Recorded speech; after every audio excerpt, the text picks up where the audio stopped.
What's good, everybody? It is Chris Crazy House here again, back with some more Chris Crazy commentary. Thank you all for joining me here on this channel, and I wanted to talk a little bit about the big bad AI artwork that's coming to get all of us regular human artists. We're all going to be annihilated by this evil AI art, and I hope you like my thumbnail. That's got the great Bob Ross as a Terminator. I don't mean any disrespect by that. By the way, I love Bob Ross. I always have since I was a child. I love his art and his art lessons. I've watched him.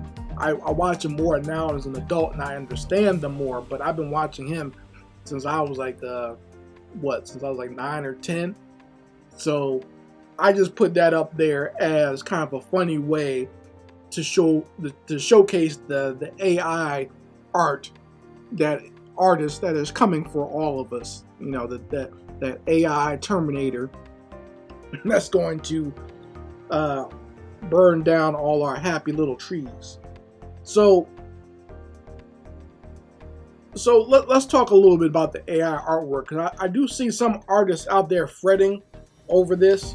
Now, AI artwork has been around for a while, okay, but I have started seeing an uptick in people using it, and people doing like conceptual artwork with AI art. They're kind of taking ideas like maybe like someone did like a different director's version of Star Wars using AI art.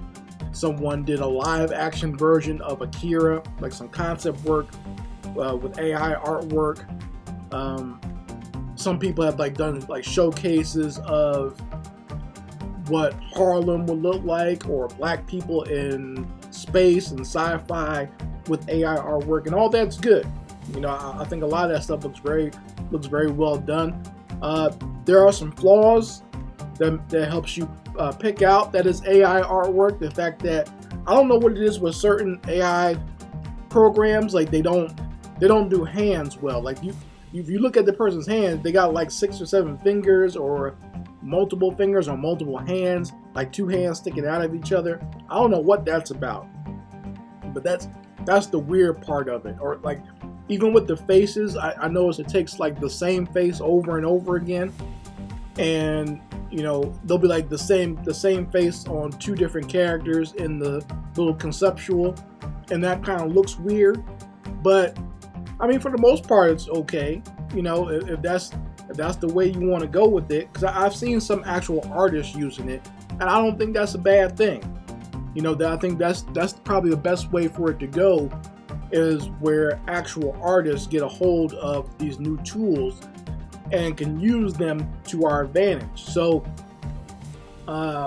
maybe this might be an easier way for some people to do some conceptuals, like they have an idea and they want to see what it looks like.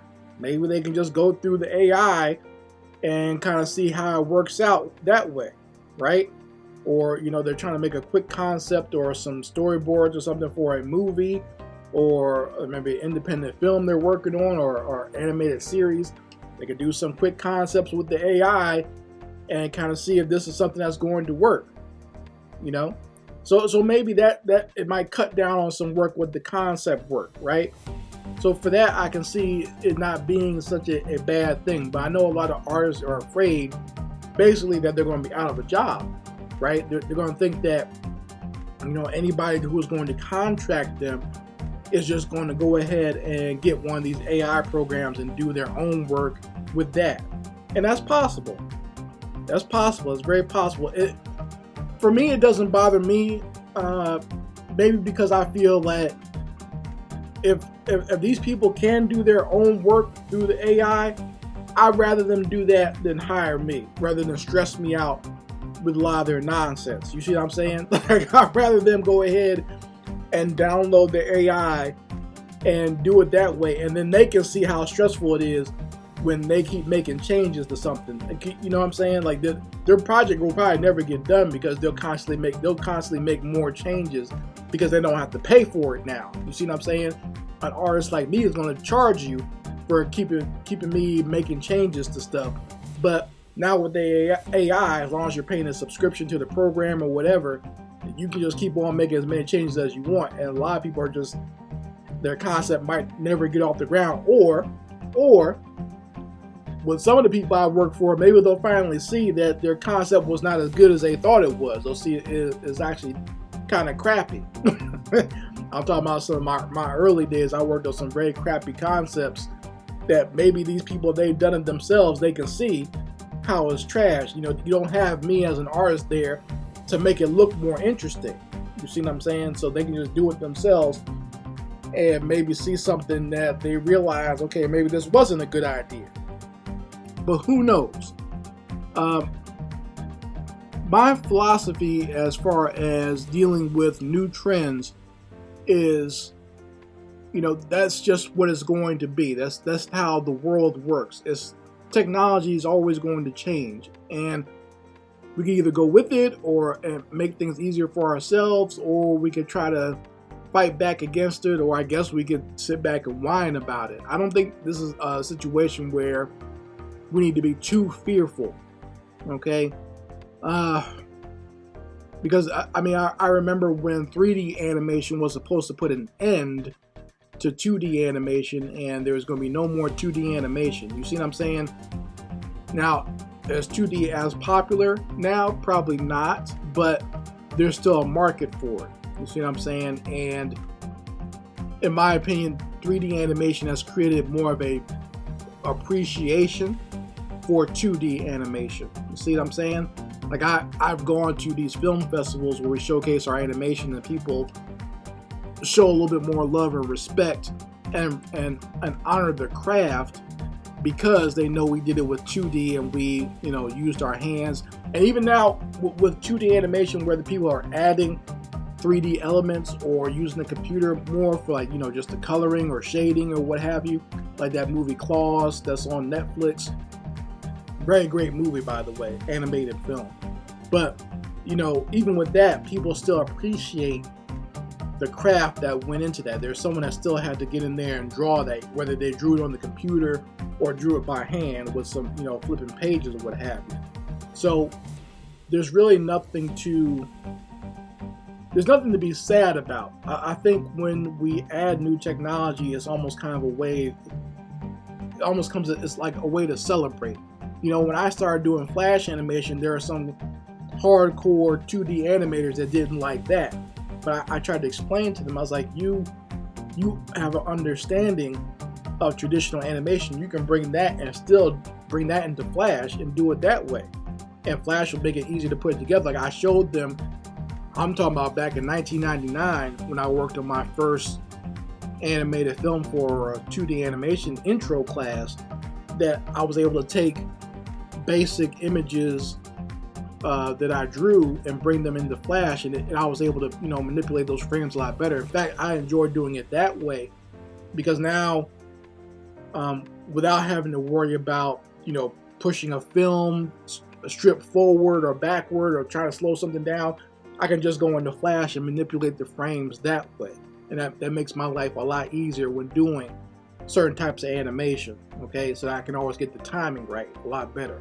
The same thing with doing like voiceover is a lot easier in doing it in a digital program. So there are advantages to digital and other things. Now, when it comes to AI, I guess the computer is thinking for itself, but like I just told you, everything is still not perfect. Like my wife and I were playing around with this AI that she got, and you know, she was trying to do some artwork like I do with my Naturally Cute work, and that was coming out messed up. Like she would do something like, and it would put 2 afros on the lady, you know what I'm saying? Or the person would have 2 heads or 8 fingers. Like, even it's weird. I don't know why the AIs do that. Like, I've seen it in several different types of AI where they give the person multiple fingers. Like she was trying to duplicate my Santa Claus, the black Santa Claus that I made last December, and all types of weird stuff just showed up. There was even one Santa Claus that was scary. He looked like Santa Claus from a post-apocalyptic future or something like that. I was like, why would they give you back that? That's horrible. Or is this what the AI thinks of black people? We were laughing about it, but it was just some weird stuff was coming out of this thing. So that's the whole AI process at this point is still not perfect. You still got to get in there and tweak it. Same thing with doing 3D animation or setting up a 3D animation or a render. You still got to get in there and tweak that. Same thing with motion capture. An artist or an animator still has to go in there and tweak that, or else it's not going to be perfect, right? So that goes for everything. So truth be told, an artist or true artist will never really be out of a job. But I know there's going to be a lot of dingbats out there who are not artists who think that they can accomplish anything now without having to pay artists, which is fine, because that cuts out the whole taking advantage of an artist and their time. You see what I'm saying?